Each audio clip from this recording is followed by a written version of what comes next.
Largely what Sopogy is up to today is we are working on taking our power solution to the world in a big way. We're looking at signing very large power contracts globally. We can utilize the project which we built here in Kona and have people visit that and go back to their countries of origin, whether it's in Europe or Asia, and build similar projects out there. So, you know, our goal today is really strong commercial focus, build big projects as quickly as we possibly can. Hawaii has the characteristics to be a great lab. It has the characteristics for excellent research, very conducive environment, strong academic environment, as well as entrepreneurial environment, but also all of the tools that you need to try and take the technology out globally. You know, Hawaii is really developing itself to be the clean tech version of Silicon Valley. Well, the biggest problem we have in clean tech and probably technology companies in general is capital. And no capital means you die or you move. What you are seeing is the new breed of countries, Germany and China and India. These are countries that are absolutely going forward towards the green energy future in a high-speed way. So I think you're going to see those countries begin to lead us in this green energy revolution. Other countries will fall behind. It's a matter of timing, I think, here in Hawaii. I think the reality is, you know, we are in desperate need of good leadership now. I mean, now more than ever.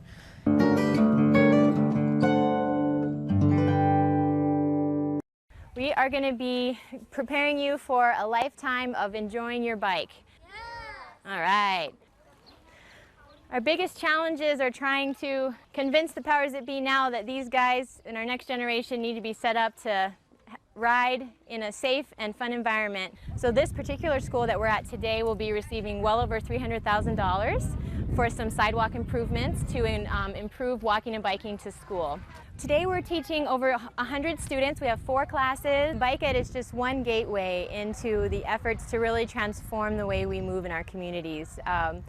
In looking at our energy future, we've got to take steps to make it equitable and safe to get around. And the bicycle is one of the most simple, cheap, and efficient ways to get around. And that's what we're doing now, is starting with this generation of kids and helping them to appreciate the need to have a community where you can bike and walk, and an energy secure community is a community that you can bike in.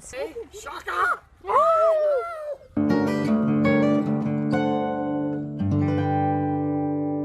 So we have been around for longer, as far as I know, longer than pretty much any other company doing nothing but solar electric. The feed-in tariff is yet to be formalized in terms of a decision and order from the Public Utilities Commission. In February of this year, several months ago, HECO submitted a filing to the Public Utilities Commission where they, in effect, went on record wanting what they call a moratorium against any future distributed generation on the Big Island, Molokai, Lanai, and Maui. The HECO companies agreed formally as part of the HCEI to go to higher levels of distributed generation within their grids, including going up to 15% of max demand for any particular circuit or feeder. But the reality is they don't feel they can go to 15% until they get formal approval from the Public Utilities Commission. And that's a very big choke point. And there are numerous parts of the island here, and on Maui, and on Molokai, and on Lanai, where the door has been closed. So if someone were to ask me what are the 3 most important or critical issues that we're dealing with right now as an industry, I would say number 1 is grid access, Number 2 is grid access. Number 3 is grid access, because without grid access, we have nothing in terms of a business. We run the Helion bus on the Big Island, and we actually cover the entire island of 4,000 square miles. For us, we have only 160, 170,000 people on our island, with about square miles, about a little over 4,000. Or the challenge we have here on the Big Island is the distances that they must travel. For example, we run about 9-10 buses a day between Hilo and the Waikoloa area on the west side of the island. That's because that's where a lot of the employment centers are. So it's not uncommon on this island for people to travel 80 to 100 miles one way just to get to work. With the support of Mayor Billy Kanoy and our county council, our bus rides have been provided free of charge. We currently have about 53 buses in our fleet. I believe it really helps the energy efficiency of this island and this state. For example, every person that we get on our buses could be considered getting a car off the road. In December, we're going to be the first transit system in the state to take delivery of a double-deck bus. This bus will hold over 100 people. This is one of our MCI coaches. They run about $450,000 a piece. We're able to purchase 2 of them with stimulus money.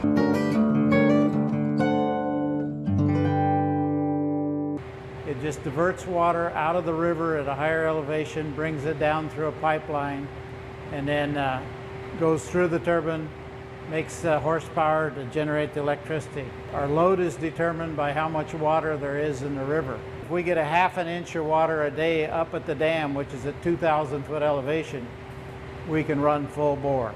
A week with no rain and we're out of water. It's automatic. Most of the time, 99.9% of the time, it runs itself. After the generator makes the power, it goes to the switchgear. It's parallel to the utility and goes on the utility grid. The future can just be more sophisticated controls. You can't reinvent the wheel too much here. When it came online 20 years ago, it was producing about 10% of the island when it was running full load. Right now, the island load has gone up to 20 megawatt. We put out 12. So if we're putting out full load and they're taking it, we could be doing, 5% of the island's power.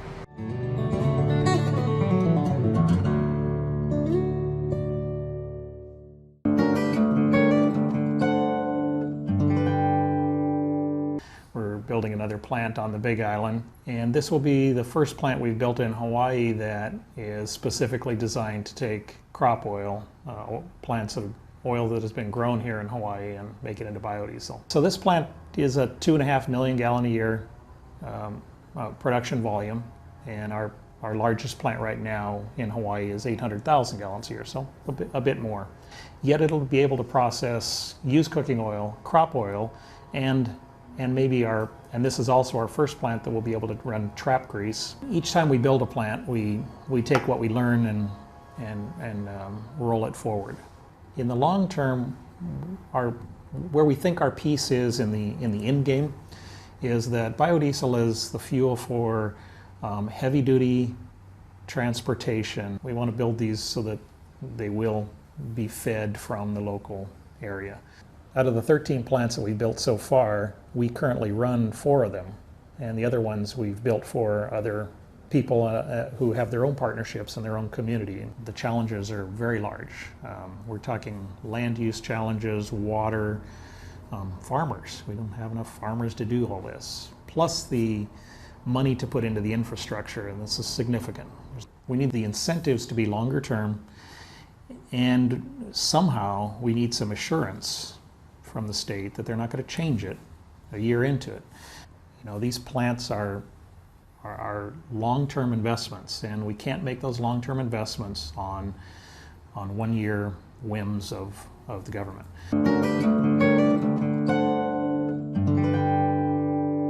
This is Kahiava Wind Power, and it's a 30 megawatt wind energy project. It consists of 20 wind turbines made by GE, each turbine capable of producing about 1.5 megawatts of electricity. That equates to approximately 9% of Maui's energy, or roughly 11,000 homes. This project was completed in June of 2006. These 20 turbines, the project as a whole cost nearly $77 million. We're hoping to go into construction in 2011 on another 14 turbines similar to these towards the Makai part of this ridge. That'll provide another 21 megawatts. First Wind currently has this project here on the island of Maui, as well as 6 others in Maine, New York, and Utah. We are hoping to go into construction this year on a wind energy project on the island of Oahu, just on the outskirts of Kahuku town on the north shore. It'll be a 30 megawatt facility. One of the challenges we have as a wind energy company is that each of our islands here in Hawaii is electrically isolated. So one of the ways we are addressing that is that with our Kahuku wind project coming up this year, we're going to include a battery energy storage system.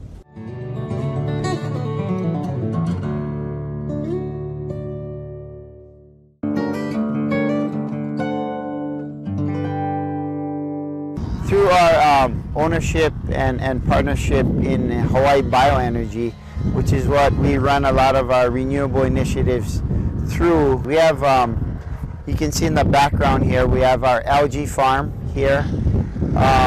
This is a partnership between Hawaii Bioenergy and General Atomics. What we're doing is growing algae here to produce oils that are then refined into JPH surrogate, that's jet fuel. You know, we just found out that we're going to go to phase 2 on the project, which is a really big thing for us. It's just a matter of getting that into a commercial grade, which, you know, you need to lower your price point. I think as a landowner, we have 40,000 contiguous acres, and that's important when you're talking about feasibility to do a biofuels project. And in phase 2, it'll be done on a greater scale, and then we're hoping that General Atomics locates their oil extraction here. Because our goal is to have a commercial operation of algae farming right here, right in this area expanded. You know, it'll be 1,200 acres. And what's interesting, if you see, we're located right next to the Kauai power station. I don't see any other initiative other than, like I said, rail construction that has a future potential growth industry in Hawaii of that scale.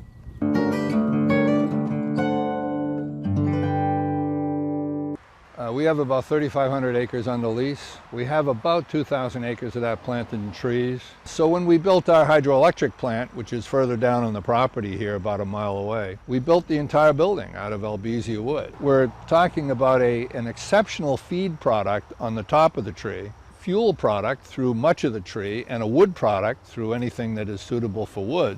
When we harvest those trees, some of it becomes lumber and goes out of our sustainability ring.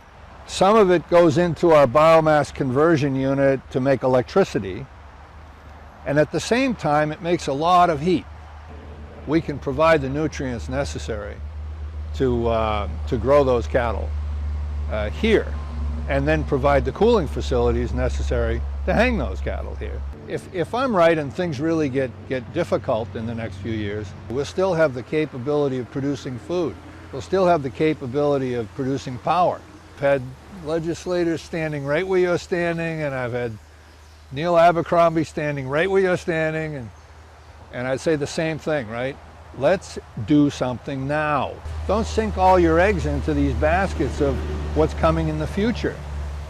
It may be too late.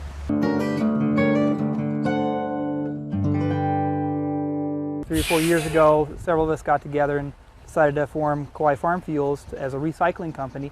Is not only do we operate as a recycling company, our entire company is based upon recycled materials. We may look like Sanford and Son, and that's okay. That's what we are. We take pride in that, and we try to do that with fuel. So we can, you know, and the most well known is making biodiesel. Probably as valuable a fuel is simply the cleaned up vegetable oil. And one of our best clients is Grace Pacific here on Kauai, who's been using that fuel in their batch asphalt plant for years and years and years. So we either make biodiesel when there's the demand for it, or we just clean up that vegetable oil and use it as flame burner fuel. You know, petroleum industry has had, you know, 100 years to work work these things out. So we're just getting started.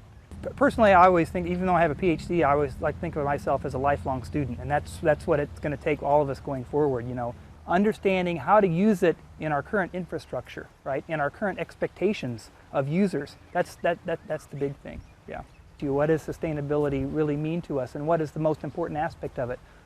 It comes down to food and fuel, which are really the same thing. And so actually I got into this because I kind of got scared, right? Because I'm a good student, right? I asked the question and the answers I found were frightening. 5 years, you know, may not seem like that long, but with regard to world energy production and cost and availability of fuel to Hawaii, maybe even you can't pull up to a gas station and get fuel anytime you like. That is a potential scenario within 5 years. Are our leaders going to lead us through that transition? Or are they just going to wait until it's every person for themselves? Lead, follow, or get out of the way. Yeah.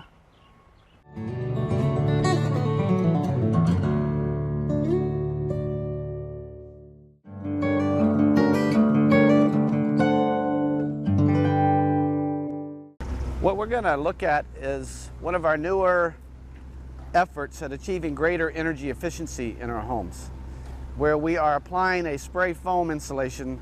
So with the spray foam insulation, what we're doing is we're actually bringing the attic space into the conditioned envelope of the home, and also improves the performance of the air conditioning system. So you want to buy and install the most energy efficient equipment that you can afford. But we have 3 homes that we're building that are going to be what are referred to as net zero energy homes, where throughout the course of the year they will consume no more energy than they produce. What we want to do in working with the state and with the State Energy Office is find ways to make it financially possible for us to make these added energy investments up front. We have ceiling fans in all the rooms, and then we look at all the systems in the homes, including Energy Star appliances, Energy Star rated ceiling fans, high efficiency air conditioning systems, but also the lighting systems. We have actually improved on the performance of our system by several percentage points just by doing a better job of sealing all those connections. Our builders who are building our homes and our mechanical systems in our homes and our lighting systems are learning how to build a more energy efficient home. That then will continue itself. It will perpetuate itself into the private sector and into other housing projects throughout the state.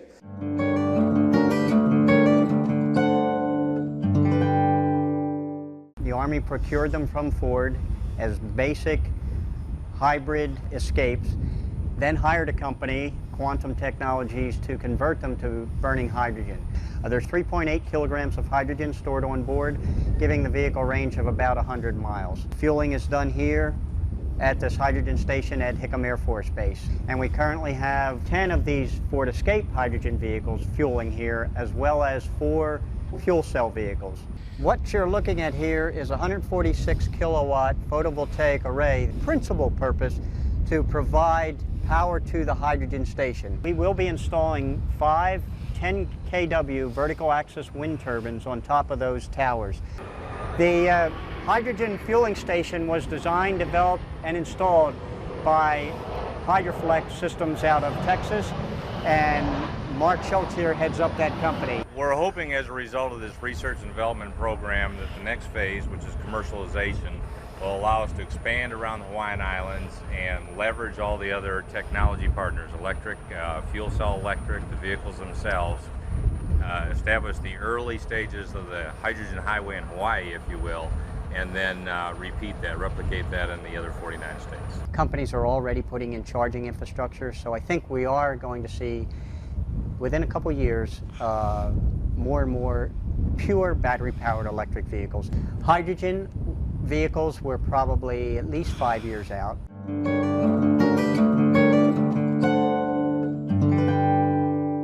We're focused on putting a project in the ground. It's easy to talk about these things. It's much more difficult to actually do something. We would like to produce high-density liquid fuel, jet fuel, fuel oil, things that carry a lot of energy per volume. You need land, water, sunshine, catalyzed by plants that are dedicated energy crops. And you want to grow as much biomass per per unit of land, per unit of water, per dollar of invested capital that you possibly can. And then you want to convert all that biomass to something useful. And then we've aligned ourselves with people like Convergent Technologies. They're a UOP Honeywell company. And then we also aligned ourselves with Tesoro, which is a major refinery here on the island. And they have a lot of equipment, and we hope through that we're able to define a particular project that would really move us forward.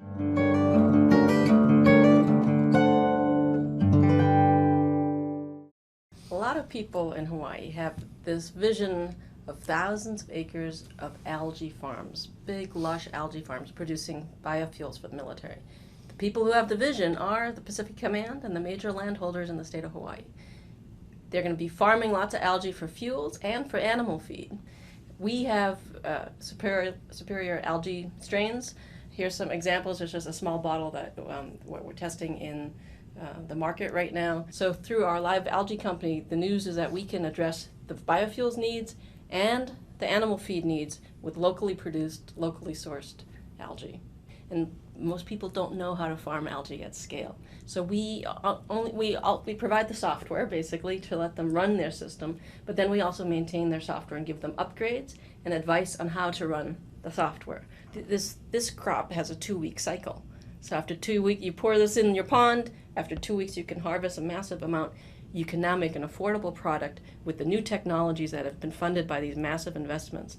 And it's happening at scale. I mean, this stuff is going to, here on Oahu, on Kauai, they're going to be scaling massively very quickly.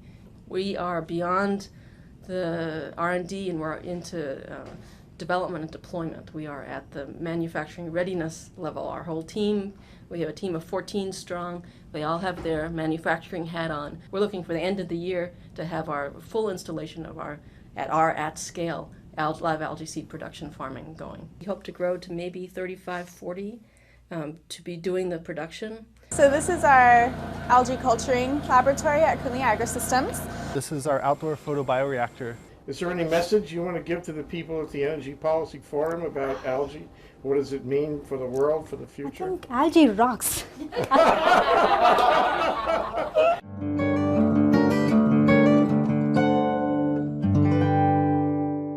We provide district cooling for the downtown Honolulu area utilizing a renewable resource from the deep ocean. The cooling station is sited to be in Kakako, behind the Gold Bond building. Yeah, it's a capital-intensive project. It's $200 million in construction costs. We save over 75% of the electricity used for conventional cooling or conventional air conditioning system. We're hoping to get all the construction permits by next year, by the middle of next year. In order to get to that point, we have to have our federal environmental impact statement finalized, and we're hoping to have that done by the fourth quarter of this year. In this current financial economic crisis, it's difficult to get financing. Another challenge is the permitting challenge that we spoke about. The permitting delays that have significant effects upon our schedule, and not only our schedule but upon the budget. And the third challenge that is the delays in construction, but we are doing our due diligence to do as much research as we can to find out what is actually in the streets. We've been in the island for about 6 years working on the project. We're looking at having service to the customers by the end of 2012.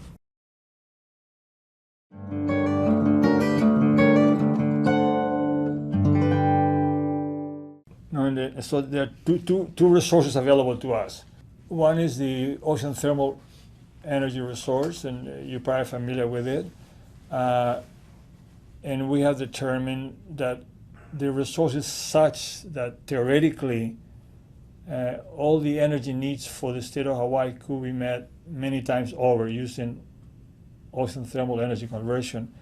And what is really attractive about it is that it is available 24 hours a day, 7 days a week, every day of the year. In the case of wave energy, as you well know just by walking along the beach, even though we can predict the waves quite well a couple of days ahead of time, it is not there all the time. So it's what we refer to as an intermittent resource. Although not as intermittent as wind energy, for example, or solar energy, it is intermittent nevertheless. But what is really beautiful about Hawaii, and we're really encouraging, is that we do have resources that we can use. Now, one thing is the resource, another thing is the technology that you require to make that resource useful to the user. And that's what we're working on. What we're doing at the university, at this new center that is sponsored by the U.S. Department of Energy, is called the National Marine Renewable Energy Center. It's housed at HNEI, the Hawaii Natural Energy Institute, UH in Manoa, and what they call facilitators. So we're trying to find a way to combine the know-how at the university with these pioneers or developers trying to implement equipment that will make use of this resource to make it available to the end user. Now they have all kinds of things like 30% by 2030, 70% by such and such, and it doesn't matter. What matters is that there's an impetus to increase considerably the amount of renewable energy that's being used.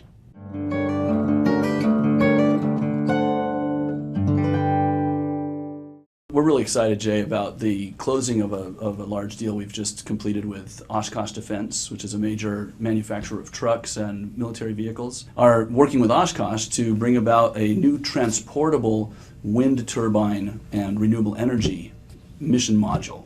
What we're focused on is designing, engineering, prototyping, and testing for a variety of new types of wind turbines and ocean and hydrokinetic energy devices. The things that we're working on most furiously right now are a in-stream auger turbine river energy conversion device, our rooftop wind systems. The third area of focus for us is in ocean energy. Capital is obviously going to be terribly impacted by the recent legislative changes. The trouble with bureaucracy is I consider bureaucracy to be almost synonymous with indifference. There's a sea change occurring right now in the public with regard specifically to renewable energy. John Petrie, our founder, when I first got together and started working with him, he hit the nail on the head. He said, look, when people say not in my backyard, when their electric bill is $2,000 a month, they'll be screaming, please put it in my backyard. Within 5 years, we hope to have successfully spun off at least 1 to 2 successful companies. Within the industry, I think within 5 years, we're going to see some dramatic advances in battery technology, energy storage technology, small wind systems, increases in efficiency for solar, and innovations like what we do at Natural Power Concepts.